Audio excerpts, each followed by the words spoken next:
呢度咧再一次咧代表宏利演講會歡迎大家。咁呢個係我哋一年一度嘅非常之重頭嘅工作坊嚟嘅。我哋宏利演講會咧喺每年嘅7月1號到跟住嘅6月30號咧就係一個嘅年度啦。咁所以咧係非常之重頭嘅工作坊，我哋亦都邀請咗重頭嘅演講嘉賓。頭先我開始嘅時候咧都有同部分嘅同事咧就交談過啦。咁我哋就問我：喂，究竟宏利演講會係咩嚟㗎？康樂會又係咩嚟㗎？唔使心急，我頭先有同佢交流咗。不過我唔會將咁寶貴嘅時間咧，而家再講一次嘅。一陣間完咗，大家有興趣嘅時候咧，我哋會有人咧就再一次介紹㗎啦。不過咁樣喺我哋嘉賓已經打咗出嚟嘅急不及待咁樣啦。我唔讀我哋嘅嘉賓究竟有幾勁啦。簡單啲嚟到講咧，佢都係我哋宏利嘅前輩嚟嘅。佢一講嗰啲名咧，有啲我都唔識嘅。雖然我入咗嚟宏利已經34年啦，我都未必識嘅。有部分識啦，係咪？當然，好似坐喺前邊嘅Kelvin Wong 嘅呢個大我叫師兄先啦嚇。咁咧都認識嘅。好啦，咁啊翻轉頭咧，今日嗰個主題我哋話一開口就要講到重點啊，係咪？究竟係點樣樣咧？咁我哋今日邀請嚟嘅嘉賓咧就非常之重頭啦。咁嗰個嘅佢嘅履歷咧有一小部分咧喺度，你哋大家睇到咧，只不過係鳳毛麟角嚟嘅啫。咁仲有好多。咁當然啦，如果講晒就1個鐘頭，咁就散會啦。咁對大家可能未必有最大嘅得着。咁反而咧，我相信大家每一位嚟到嘅同事朋友咧，其實係希望透過今日呢一個嘅工作坊咧，可以提升大家嘅演說技巧啊，或者係更加直接嘅就喺個業績嗰度可以直接獲益啦，係咪？我想問一問咧，呢度有幾多位同事係透過電郵嚟到去知道有今日咁樣嘅工作坊㗎？OK， 目測係有58位嘅。咁經其他同事即係去邀請嚟嘅咧，有幾多？咦？目測係得34位，咁仲有嗰78位係點樣㗎？唔知道，好唔緊要。嗱，我相信咧喺一陣間好快嘅時間裏邊，透過我哋咁重量級嘅嘉賓去分享我哋今日嗰個主題，點樣可以令到我哋所講嘅更加能夠有效益、有重點，同埋可以幫助到我哋嗰個生意嘅話咧，咁我將以下嘅時間就交俾佢啦。請大家以熱烈嘅掌聲歡迎我哋嘅演講嘉賓，蔡陸雄先生。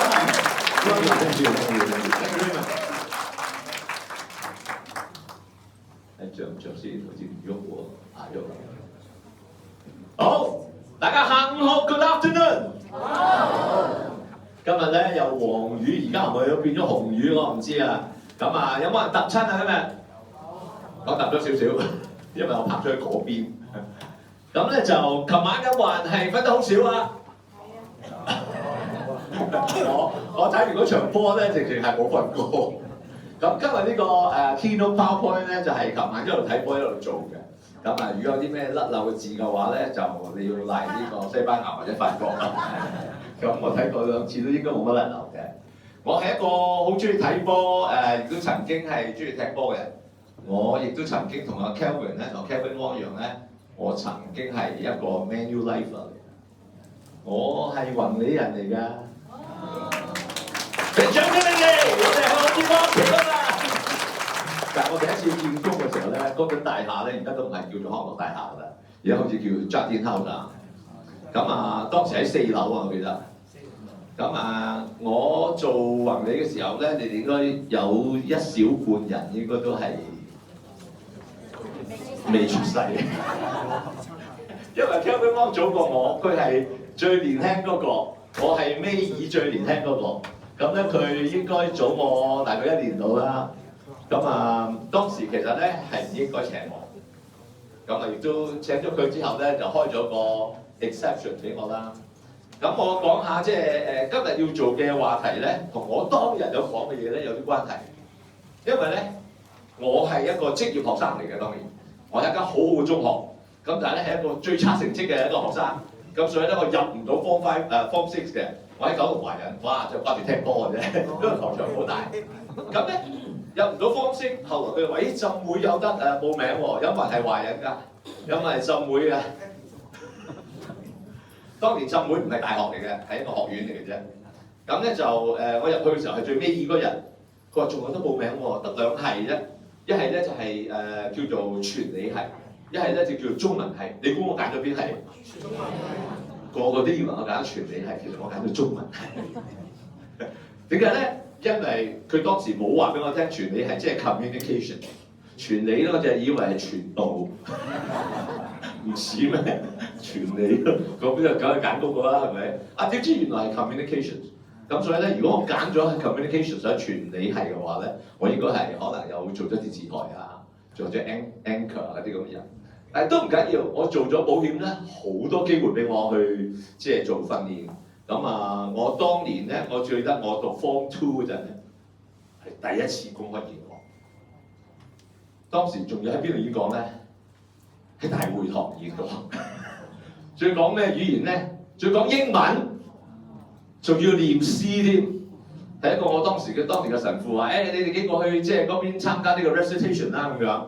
我 recitation 即係念嗰啲英文詩。咁後來有啲好大動作噶嘛，我哋當年都未興大動作嘅。咁啊企喺度，其實個心就好驚。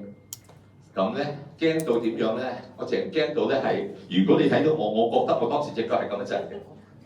我覺得我當時隻腳係咁震，但係竟然我攞咗個優異獎。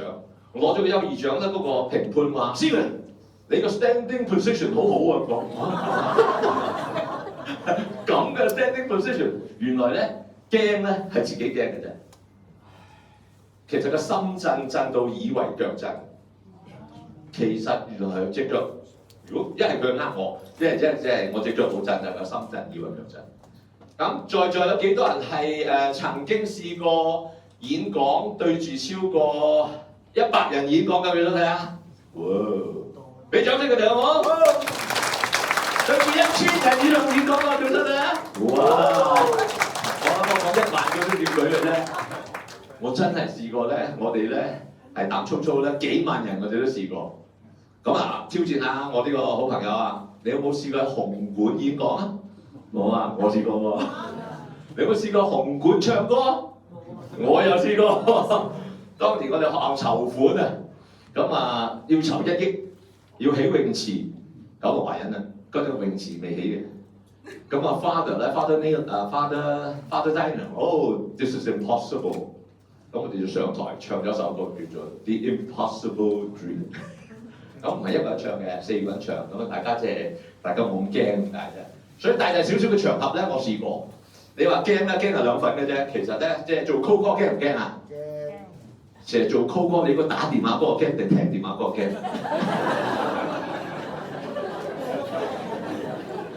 其實而家係大家都咁驚，我諗聽電話嗰個仲驚啲添，係嘛？我真係經歷過晒呢啲嘅即係單對單嘅演繹啊，或者對住100幾十人啊，對住1000幾百人，我都試過。咁所以我今日咧就係同你分享一啲咧係我個人嘅經歷。咁有啲你可能啱聽，有啲你可能冇咁啱聽。我係一個香港長大嘅半中半英，有時英文，有時廣東話，有時講下講幾句普通話亦可以。即係香港嘅特色就係咁噶啦。咁我知道你哋 Toastmaster 咧就係好似話注重係要全部演講講廣東話嘅嚇，但係對唔住我講唔到，我做唔到啦。Kevin 都未必做得到。如果你成日係講成個 talk 一個英文都冇講過，我俾個獎你。其實都難㗎，我哋食 lunch 啊，我最個 lunch 咪英文嚟㗎啦。咁啊，好啦，我就進入話題啦，時間係有限。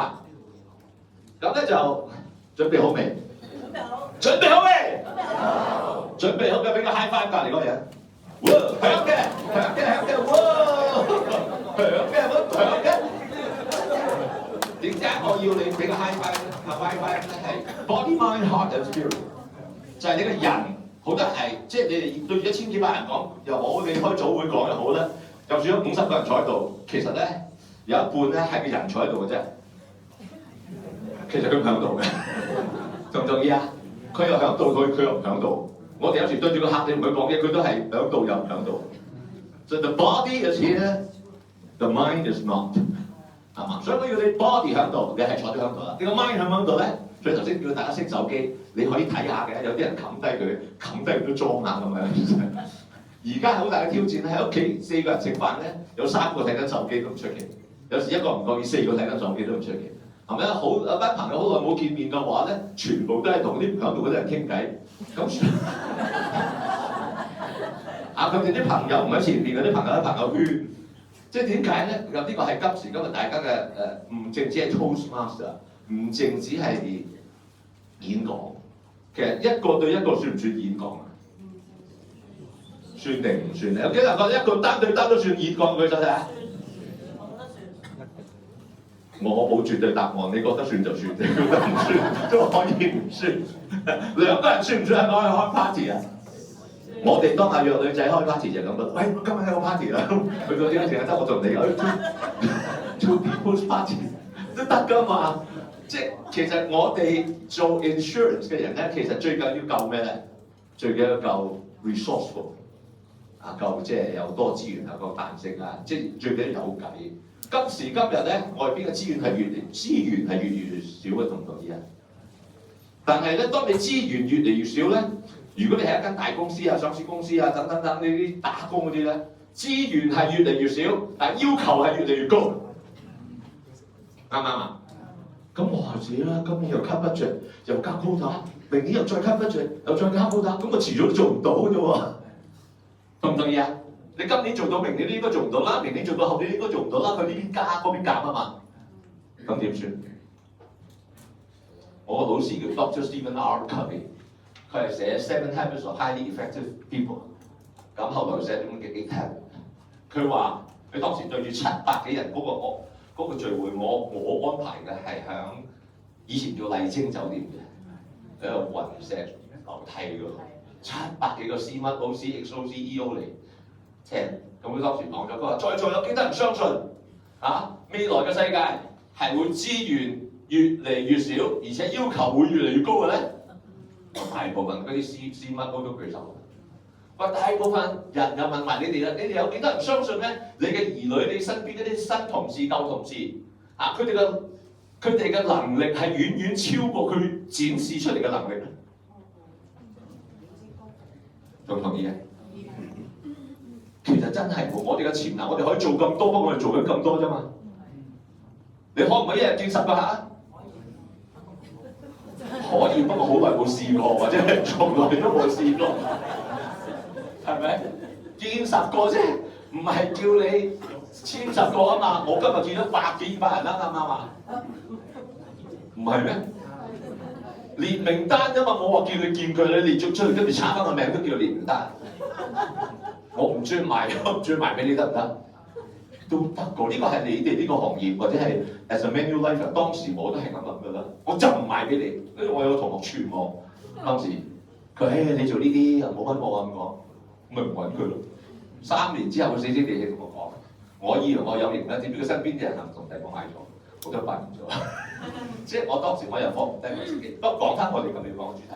Body, mind, heart and spirit， 你嘅人喺度，你個 mind 最好咧係 focus on 啲最重要嘅嘢，你要做起嚟你要開開心心嘅，同埋咧你要揾到個 spirit， spiritual 嘅意思即係話你睇到後邊比較好啲嘅、比較崇高啲嘅、重要啲嘅 meaning 咁解嘅啫。做保險係咪好 meaningful 啊？係啊係。當年我記得 Kelvin， 我哋想朝頭早開早會嘅時候，就係話，喂，如果有人走咗嘅時候咧，個個都嚟收錢，除咗我哋係攞錢去嘅啫。知唔知講呢句咧？以前我哋有個朋友叫馮良寶啊，阿 Ron 馮啊，佢揸住張紙係咁搣，你以為你有2000萬咧搣咗佢，其實冇；你以為你有1000蚊，其實佢冇。佢搣下搣下，你啲即係 credit card 啊，你未供完嘅樓啊，你未交完個學費嗰啲都覺得咁多。咁樣做 presentation， 所以咧嗰條隊咧排到出門口，簽呢度啦，呢度咧你老婆排第一。佢真係佢寫咗好多本書，呢啲係 communication。你夠唔夠膽講？你會唔會咁講啊？你能唔能夠講到即係好似好肉緊係，即係其實係一個 storyteller 或者係一個 storyteller。我哋懂得要講故事，所以記住呢個字先，真係會講故事係好重要嘅，而且你要講得動聽，講得到不如講得好。講得好係你覺得講得好啊，因為你身邊啲人覺得你講得好啊，因為對方覺得你講得好先。對方即係聽聽下都唔聽嘅時候，即係講得唔好啦，啱唔啱啊？而家啲後生仔咧，你知唔知咧喺個手機上面睇啲信息咧，平均一個信息佢哋停留幾多秒？你知唔知啊？3秒我聽下係0.03秒，點計啊？原來佢一掃就50-60個，咁就千幾百個，佢根本都冇睇。我哋琴晚就睇緊嗰場波，就幾大都唔會轉台㗎啦，啱唔啱啊？但係平時喺其他節目咁，我咪揸住個遙控係咁轉台咯。即係我哋做 presentation， 如果你講得唔好嘅話咧，或者你唔講得到重點嘅話，人哋轉咗台你都唔知啊，同意嗎？咁所以盡可能咧，就話我今日同大家兩個人，你究竟係想有少少嘅進步啊，抑或你想係好大嘅突飛猛進先？如果你想少少嘅進步咧，其實你買啲書睇就得㗎啦，都係講嗰啲嘢嘅啫，係 improve 你嘅 skill 技術，或者係 improve 你一啲嘅即係資料啊，即係提升呢啲嘅啫。如果你真係要大即係 quantum leap 有好大嘅進步嘅話咧，你可能要有一個叫 paradigm shift， 一個完全嘅觀念嘅轉移。原來 communication 唔係淨係講嘢㗎，原來唔係淨係頭先所講係一開口就講重點㗎，唔係一開口就講到重點㗎。我就係成日話聽人講重點咁講，我哋呢啲起承轉合都未就去到成啊，佢已經走咗啦，啱唔啱？你啲仔女都可能係咁噶啦。咁即係會唔會我今日講嗰套係好老嗰套嘅咧？其實又唔係，我覺得咧，我有資格講。我琴晚喺度計下，究竟我講咗幾多場呢啲演講咧？大大小小嘅，如果係即係10個人樓下嗰啲咧，我諗我以前係一日都會講2-3場。即係單對單都算10個人樓下，係嘛？我真係好勤力見客，同埋而家呢啲今日對住200幾人講啦，講人我都數唔到啦，講次數咧我計過，今朝我計過，我大概講過2萬到3萬場，唔係講笑㗎，你當我一個禮拜講20場，係咪有啲大小細？我個 Zoom 好抵㗎，我 Zoom 係講到不停咁講，咁然後咧1年52個禮拜當50乘20係1000啦，啱唔啱？50乘20係1000啦，咁講咗30年好啦，咁咪3萬咯。我唔止30年，我40年，我當我打咗7、5次都有30年啦，啱唔啱？咁所以咧講得多就好㗎啦，基本上係冇乜巧妙嘅。我初初出嚟講嘅時候，我初初出嚟做保險嘅時候，我翻去啲舊公司，即係我係職業學生嚟嘅。我翻去舊公司嘅時候咧，嗰啲 sales director 問我：喂，你都好似有啲怕醜喎。咁後來同佢講咗之後咧，我學到啲 quantum leap 嘅睇法或者技術，但係時間有限，我就唔多講啦。我嘅過去頭先講咗少少，我做咗差唔多5-6年 Manulife， 跟住我就去咗做咗3年嘅 UM 啊嗰啲 divisional manager 喺第間公司，跟住咧我就俾人 headhunt 咗去 start 一間叫做紐西蘭人壽保險。我話你哋有幾多 agent 啊？佢揸住張紙，佢話我哋一個都冇，一個都冇。咁我一個都冇都幾好喎，我哋都冇嘅，我總之我搞咗3年之後，大概有180人。我搞咗7年之後，俾人收購咗，俾人收購咗，得我俾人搶咗500幾人。我係 sales 頭嚟㗎，我同 Kelvin 係即係都係做同樣嘅嘢嚟㗎咋。咁但係之後咧，我轉下咧，人哋就記得我做過啲咩啦。咁我最多人記得我就係香港大保險公司咧做咗培訓部嘅主管。咁咧就係因為當年1983年嘅時候咧，跟阿 Jeffrey 啊，跟幾個啲行業長啊，大哥大姐啊 Julian 啊、Robert Ho 嗰啲人咧，佢我哋嘅 LUA 咧而家要搞個LUA 搞 education committee 啊。嗰日你冇去開會啊，有去開會啊，你做 chair 就係我去咗開會。佢哋5隻手一隻豬啊！你做得唔夠，我就做咗 education committee 嘅 chair 啦。咁因為我做咗 education committee 嘅 chair 咧，所以咧我就好多機會學習呢個就過去啦。而家咧我喺保險業咧正式退咗休6年㗎啦。咁我做緊一個 online 嘅 business， 我做一個大健康嘅事業，而且咧我喺屋企咧都即係日日都可以見100幾人，因為線上見啫嘛，好容易。幾時教俾我嘅咧 ？Covid 嗰5-6年教俾我。我做緊18個國家嘅生意。咁將來係點咧？有幾多人想活到100歲嘅？舉手。其他係想活到120歲。我我哋當年問過呢個問題，冇乜幾多人想去活到100歲嘅，因為佢覺得又老啦、又病啦、又冇錢啊，即係冇人理你咁好慘。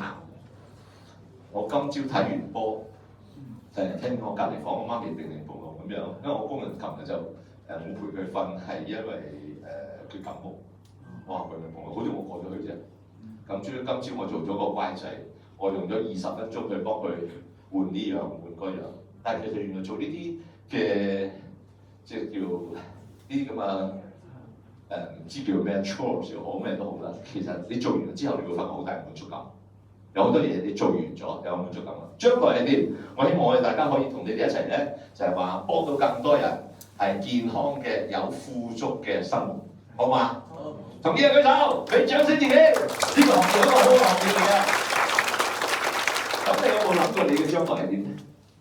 而家香港好捲，好多行業都好難做，係咪？幾多人覺得而家香港係好捲嘅？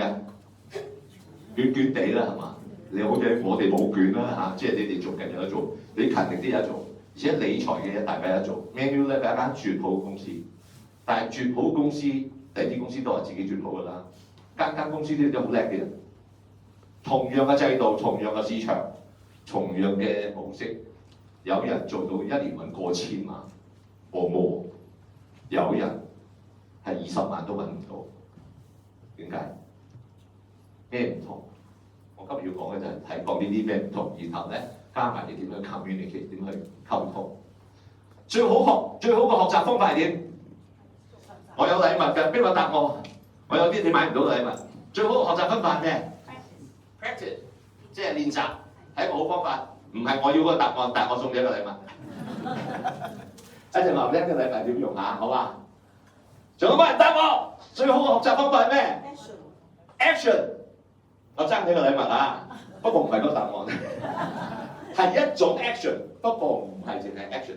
幫我，你知唔知道啊？1、2、3， sorry 啊，聽唔到。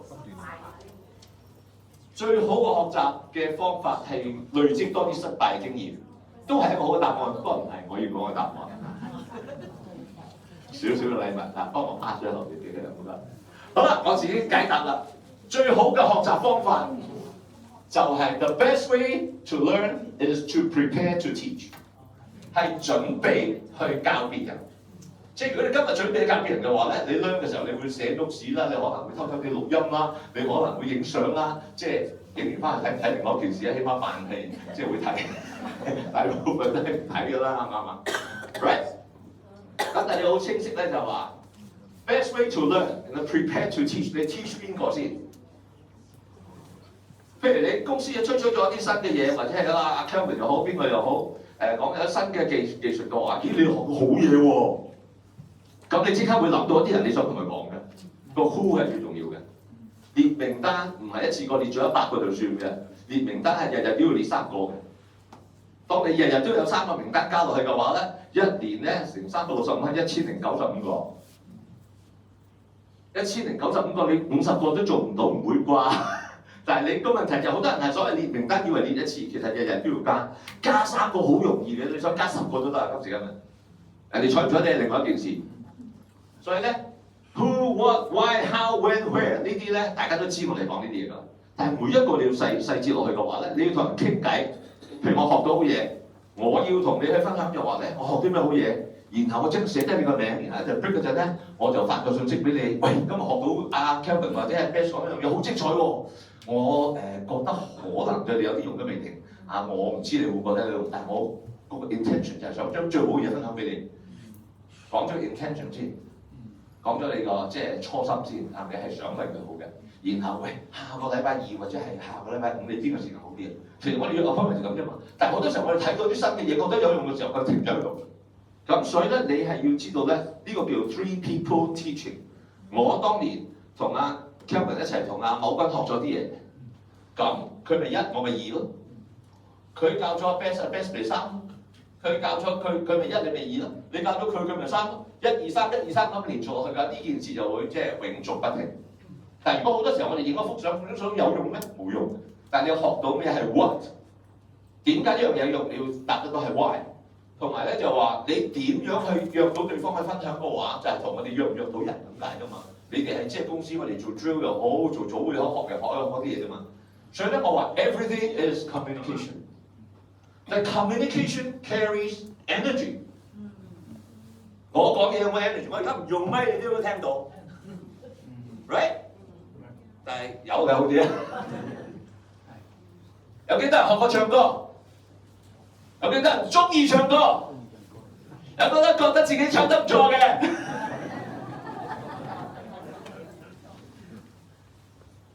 我真係跟一個音樂人學過少少唱歌，佢話可以由呢度發聲，呢度發聲，呢啲講嗰啲。我就係講一樣嘢啫。嗱，跟我做個動作睇得唔得啊？攞隻手右手揸個拳頭，自己咧嗌一聲，我嗌嗰聲，你嗌嗰聲啊！覺唔覺得手震嘅？如果你個手冇震咧，即係咧你冇用到氣。即係所以咧，鬧人都要鬧得大聲啲。唔係，即係見客唔係咁樣嘅。但係你要用得到你嘅全部係，即係你嘅能量係包括你啲氣，係嘛？呢個乜鬼？即係冇力啊嘛。咁所以生命咧係流動嘅。頭先所講係能量。你唔係冇能量，你大把能量，但係你用到幾多出嚟啫？同埋咧，琴晚場波咧，我真係覺得即係我冇發覺嘅，但係即係輸咗啦，係咪？但係佢好多場都踢得好，但係琴晚場踢得唔好。啊！我最捧嗰個即係 Saliba 咧，琴日個背部受傷添，如果你有踢波嘅話，即係輸個後衞輸咗第二球。Anyway， 當你一輸咗波嘅時候咧，佢就跌晒鑊。你越緊張就越跌鑊。所以咧，我哋咧要知道咩叫 peak and valley。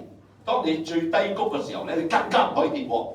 咁啊，教大家做一樣嘢，頭先都係其中一樣嘢。呢個我使咗幾十萬去美國學咧，就學呢個 Tony Robbins，所以教我做一個 power move。Power move， 你數1、2、3個做個 power move 俾你聽。1、2、3，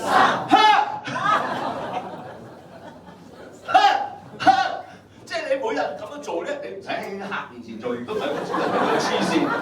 但係咧，你自己喺低潮嘅時候咧，要釋放一啲嘅負能量，增加你嘅動力。如果你匿埋，人係咁樣㗎。人你勁嘅時候會擴張。入咗波咪就咁樣咯，係咪？輸咗波咪衰咁咯。你係萎縮同埋係你擴張，所以呢啲係有用嘅嘢嚟㗎，唔係講笑。生命係流動嘅。我同你而家傾咗15分鐘，有流動，因為你哋有點頭、有笑聲、有動作、有即係你起碼有參與。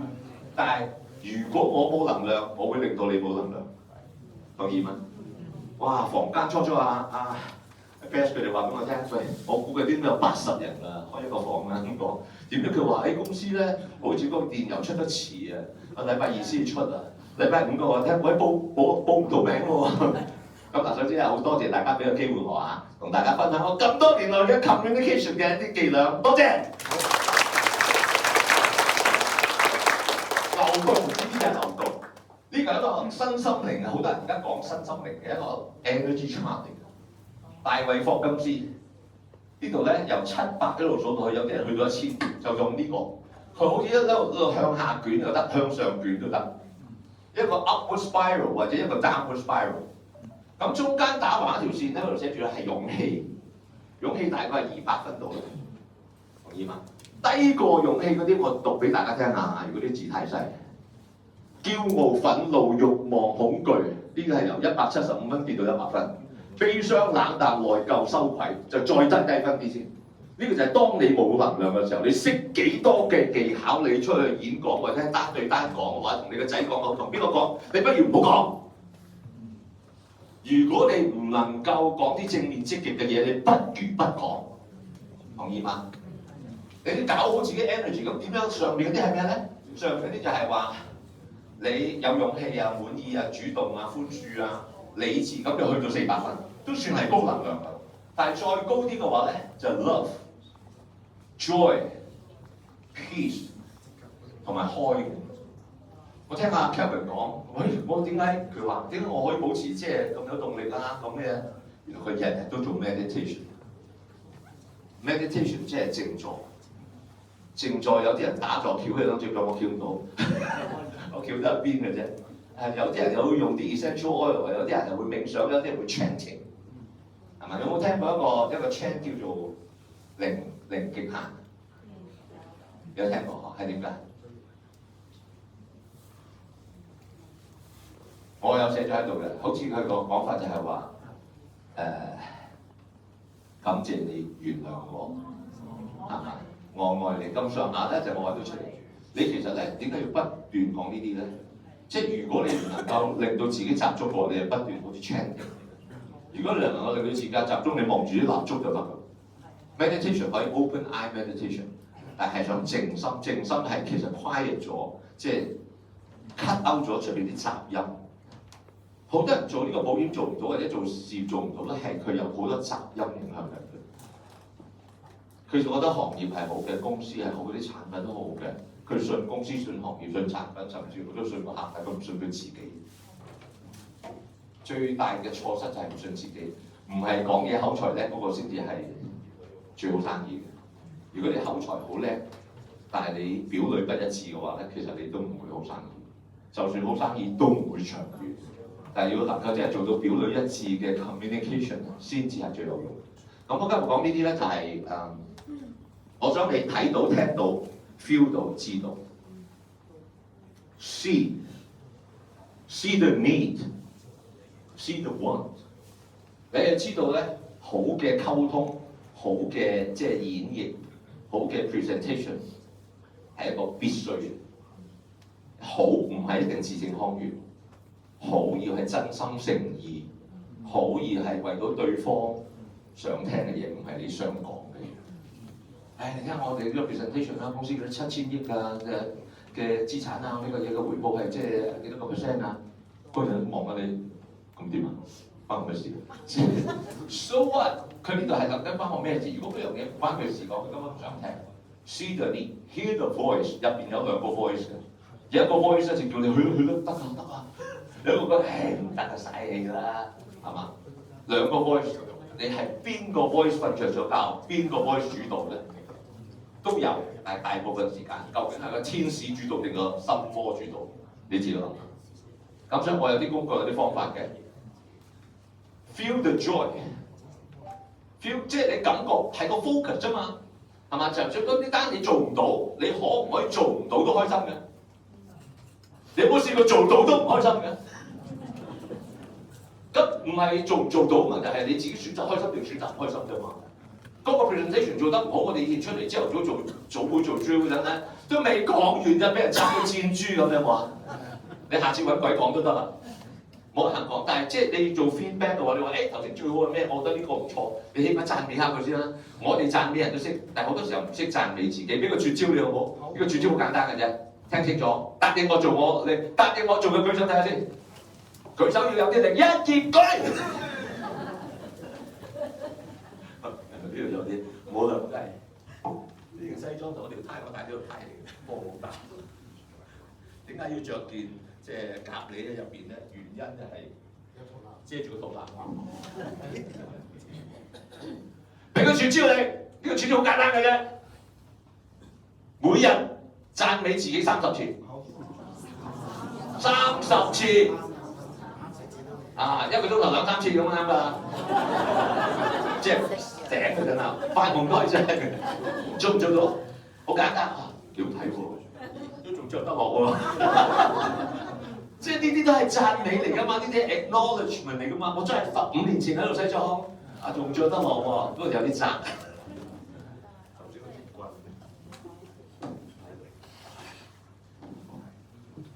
咁咧，我知道時間係越嚟越少啦，所以我要快啲。咁 know the purpose， 你究竟點解做你而家做嗰樣嘢咧 ？Why do you do what you do？ 你諗到個 higher purpose 嘅話咧，你就好容易成功。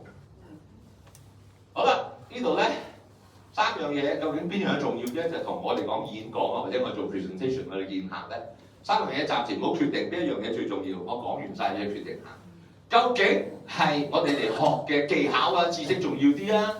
抑或係我哋自己第二樣重要啲咧？邊一個比較起嚟咧，好冇咁重要？一個係策略或者方法。要做到銷售，策略同方法重唔重要啊？都重要嘅。不過我話比較其他兩個咧係咩咧？第二個咧就係話你個思維或者你入邊自我對話中，即係自己同自己講個故事。喂，呢度實得，講係一個故事嚟嘅。哇，呢度實死，係故事嘅另外一邊。你係習慣咗講實得啊，因為習慣咗講實死，就唔知嘅。但係有啲人係習慣乜鬼都即係居安就思危。有冇聽過居安思危呢個字啊？我已經否定咗呢個字。居安又思危，居危又係思危，咪即係成日都思危？唔係咩？居安就唔好思危啦，啱唔啱啊？居安 enjoy 下安嗰陣啦。居安又思危，居危又思危，咁幾時先唔思危啊？你諗下呢啲係幾廿年前嘅，你從來冇人 challenge 我 challenge 佢啊！咁呢個係你個 story 咯。第三樣嘢就係話你個狀態。以我嘅 age 嚟講，你咪計下咯。我1978年5月8號開波入係 Manulife 嘅，當時我23歲，我70，我 7-11。70歲有咁嘅狀態，有咁嘅聲，條腰都仲企得直夠 OK 喎。但係我睇個樣一個唔覺意，佢95歲100歲都出奇喎。但係一定要健康變老喎。所以咧狀態就係啲咩狀態先得㗎？有啲人50歲老過我啦，啱唔啱啊？咁呢啲係咪就好似買保險咁啫嘛 ？Delayed gratification 就話當時你使少10%啫，或者使少15%啫，去到50-60歲你就好好㗎啦。當時你使晒仲使突咗10%，咁你就好大劑啦。咁就係咁啦，呢個大家都明啦，唔講啦。咁究竟呢三樣嘢係邊一樣嘢係最冇咁重要咧？嗱，好似有啲英文字咁嘅。一個 A， 一個 Y， 一個 Z。好，覺得X 最重要嘅舉手，即係策略同方法覺得最重要嘅舉手。覺得 Y 故事同思維最重要嘅舉手。好，決定唔舉手嘅舉手。你哋都唔舉手嘅，又嚟個。第三個邊個最冇咁重要咧？個問題係哪一個比較起來沒那麼重要？係咩啊 ？X 即係策略方法唔重要，點解？如果你都冇狀態，諗嚟諗去得個諗字。冇錯，因為你有方法冇狀態，都係得個講字嘅啫，係嘛？有幾多人同意係策略喺三樣嘢入邊算係冇咁重要，都係重要嘅。我唔係話唔重要，比較冇咁重要。咁剩翻兩樣啦，呢兩樣究竟個故事重要啲咧，定係狀態定活力重要啲咧？故事重要。故事重要，有幾多人覺得故事重要嘅？舉手嚟啊！得你一個啫喎，你一個。目前有38個，頭先係作㗎你。佢數得咁快。有幾多人覺得故事係最重要嘅？有幾多人覺得狀態係最重要嘅？哇！大個人覺得狀態最重要，不過我係同你一樣諗法嘅。我冇話佢哋唔啱，但呢兩樣嘢係互相影響。但係如果真係要揀一個邊個重要啲嘅話，譬如你今日不在狀態，你琴晚就好似我咁咧，就睇完課，今晚繼續睇埋課嘅話咧，就聽日就好大鑊啦，後日好大鑊。咁但係後日有一件好重要嘅事情，哪怕我2日加埋瞓咗3個鐘，我謝謝你啦，又有少少流感添。但係嗰件事情咧就係好重要嘅。我除咗做到一張過億嘅保單之外，即係仲要咧，我賺到錢咧，我可以幫到好多小朋友啊，幫到好多老人家。咁呢度係不斷，你覺得辛苦啲嘅事啦，最多即係捱翻個禮拜。咁喺咁嘅情況之下，會唔會你嘅故事你入邊嘅嗰個即係 conversation 係可以支持到一個冇狀態？但係你長期嚟講咧，你都頂唔順嘅。咁嗱，冇絕對答案嘅，我即係想話俾你聽咧，好多人嚟學埋晒呢啲策略啊、方法啊嗰啲咁嘅嘢。但係其實如果你唔搞掂個狀態同個故事嘅話咧，你學咗好多方法都係做唔到。你學到 Toastmaster， 你講到即係字正腔圓，你個成日對住500人講嘢，我哋啲朋友講，喂，你係講嗰啲，我又講嗰啲，點解即係你講好似好受歡迎，我講好似冇乜人聽咁？我因為你冇 ownership，你講嘅嘢唔係你從心出發嘅，你講啫，你係表裏不一致，人哋唔覺到嘅。所以我哋做保險嘅人咧，尤其是你哋呢間公司嘅話咧，我覺得你哋係一間好好公司，你哋有條件做到係真係盡量嘅表裏一致，盡量，因為有啲時候咧。我哋都要少少 flexible， 但係絕對唔可以呃人，絕對唔可以逼人，絕對唔可以違規，更加唔可以違法。所以咧，我個321就咁排嘅，咁我就唔再講啦，因為日後我有成個 workshop 嚟教大家點去提升，即係我哋嘅技術啦，我哋嘅 story 或者係我哋嘅頭先嗰個我哋嗰個方法啊策略，其實好多人都有方法嘅，但係方法唔係最重要，因為而家你想。YouTube 又好，你上 AI 又好，就都揾到無盡咁多方法咁咯。而家方法係唔缺嘅。好啦，我哋想要有結果，結果係來自咩？行為啊嘛。有冇聽過以前咧？我哋啱啱做嗰陣咧，有本白白地色嗰本嘢叫做 ACS， 而家仲有冇㗎？而家仲有 ACS 㗎，係咪一本呢？都喺個手機度嘅，做一本㗎。有幾多人填嘅 ACS 係填真嘅數字上去嘅？舉手睇下，俾啲獎先佢。我記得電探嘅大部分都係假嘅。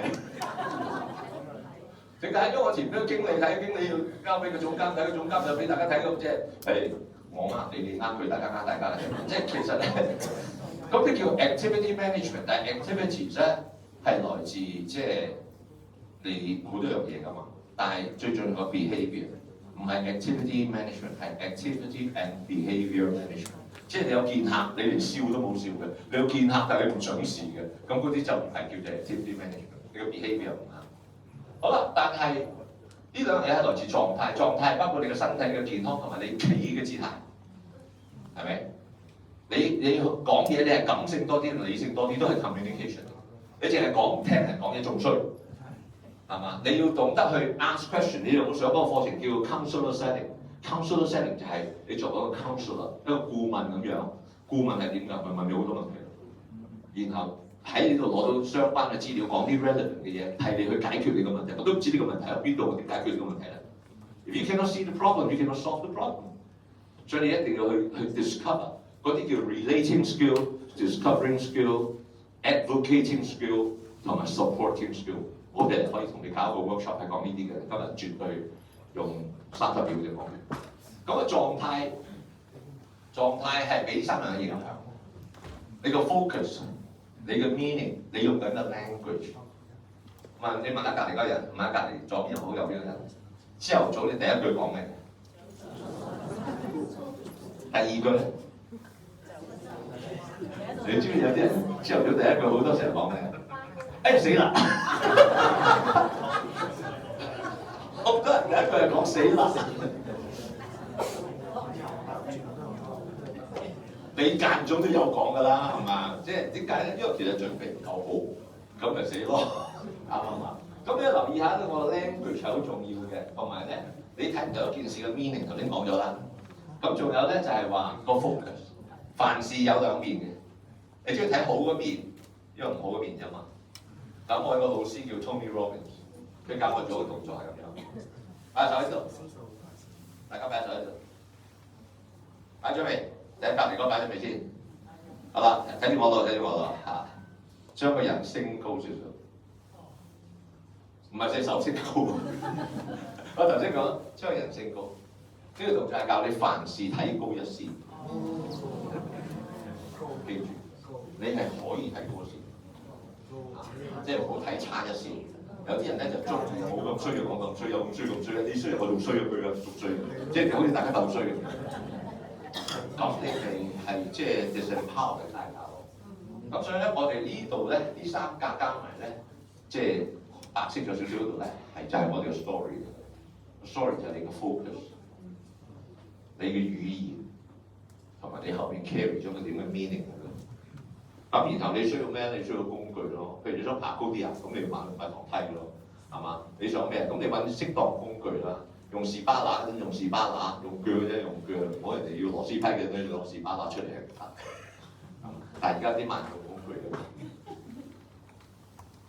好啦，啦，我差唔多時間咧就仲有少少，所以咧呢句説話係好多年前我跟 Larry Wilson 學嘅，佢話 People don't care how much you know until they know how much you care。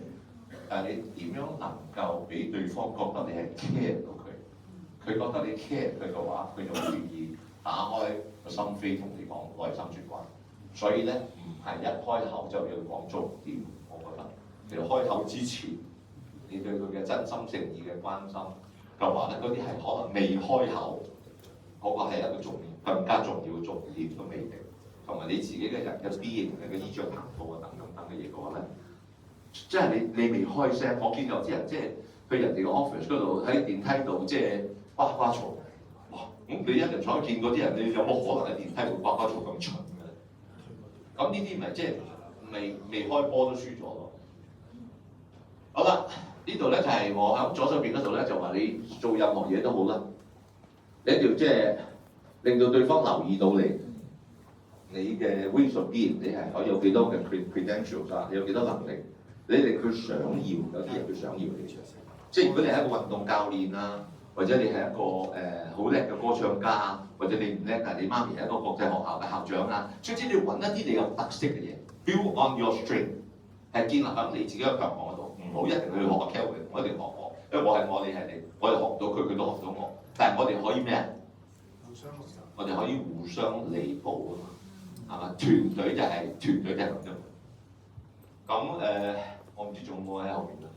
咁所有嘢係來自人嘅個大腦，左邊係個左腦，右邊係右腦。但係咧，左腦控制你右手嘅，右邊控制個左腦。今日冇時間同你玩，如果有興趣咧，就留低嘅時候，我哋有時間喺 Q&A 嗰陣再玩。但係有啲人咧講嘢好感性。右腦就係比較感性，左腦就係比較邏輯。咁你要懂得去睇對方究竟係一個感性啲定理性啲嘅人，你要懂得睇對方係一個宏觀啲定一個微觀啲嘅人。咩叫宏觀？佢睇大細嘅啫，detail 佢唔知嘅。但係有啲人咧，有幾多張八達通都知嘅，而每張八達通入邊仲有幾多錢佢都知。咁我想知你做咩？即係。咁佢真係要知喎佢話，我知啦，佢乜都想知，佢叫 MDG 叫乜都知，我係 MDNG， 乜都唔知。咁呢個係我哋日後再講係一啲即係性格嘅嘢啦。最後我同大家講下咧，我頭先送出嚟個小禮物咧，係一個叫 reality check system， 就係講 reality， 即係譬如講你嘅演講能力或者你嘅演繹能力。後邊有個表㗎，就係5分係合格，4分係剛剛唔合格，3分係 poor， 2分係 very poor， 1分係算罷啦，冇講，6分係 above average， 7分係 good， 8分係 very good， 9分係卓越係 excellent， 10分係你自己呃自己嘅嘢。好多時候都好容易俾10分嘅，媽咪煮個意大利粉好食啊，咁我俾夠12分佢，可以嘅，但係即係其他嘢就唔好自己輕易俾自己10分。咁所以呢個 reality check system 咧，其實我用咗好多年。我話清晰就係嚟啦。首先你知道你而家喺邊，無論你嘅業績、你嘅職位，或者你嘅精神狀態，或者你%幾多時間係 living in the crisis。如果你要上 time management 嘅課程嘅話 ，Quadrant 1就係危機 ，Quadrant 4即係又唔重要又唔急嗰啲叫浪費。Quadrant 2係咩 ？Quadrant 2就叫 quality， 即係佢係重要嘅但唔急。Quadrant 3係咩咧 ？Quadrant 3就係急但唔重要。但係大部分人咧就搞掂個危機先。阿媽今朝差唔多跌7咁嘅危機嚟㗎嘛，咁跟住即係。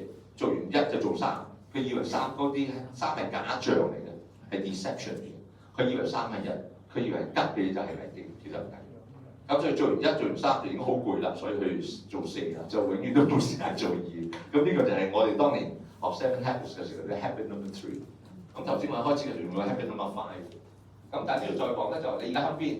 你譬如我頭先同佢哋食晏嘅時候講，你食少啲。